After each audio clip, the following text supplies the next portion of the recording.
પાટણ લોકસભાના ઉમેદવાર ચંદનજી ઠાકોરનું સાસણ ગામે જોરદાર સ્વાગત. સાસણ ગામે પાટણ લોકસભાના ઉમેદવારનો સ્વાગત કાર્યક્રમ રાખવામાં આવ્યો, જેમાં આજુબાજુના ગામના સરપંચો હાજર રહી ચંદનજીનું સ્વાગત કર્યું હતું. તેમજ આ સભામાં અમરતભાઈ ફોસી, પાટણ ધારાસભ્ય કિરીટભાઈ મેલાજી ઠાકોર, યાસીન બંગલાવાળા, જયંતિભાઈ પટેલ, રાજુજી ઠાકોર, મગનભાઈ સુંઢિયા હાજર રહી સભાને સંબોધન કર્યું હતું. KP Thakor, KP TV Gujarati, Banaskantha.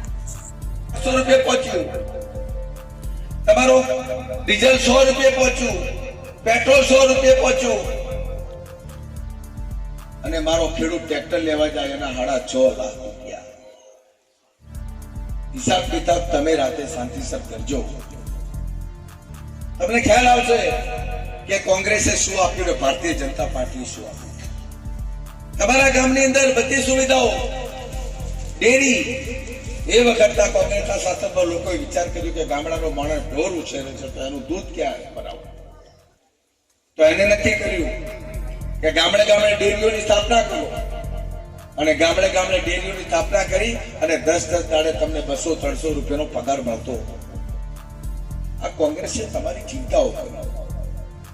Bharatiya Janata party તમારી ચિંતા નહીં કરે. એમને તો તમારો મત આલવાનો અધિકાર જ ઘટ ના કરે છે.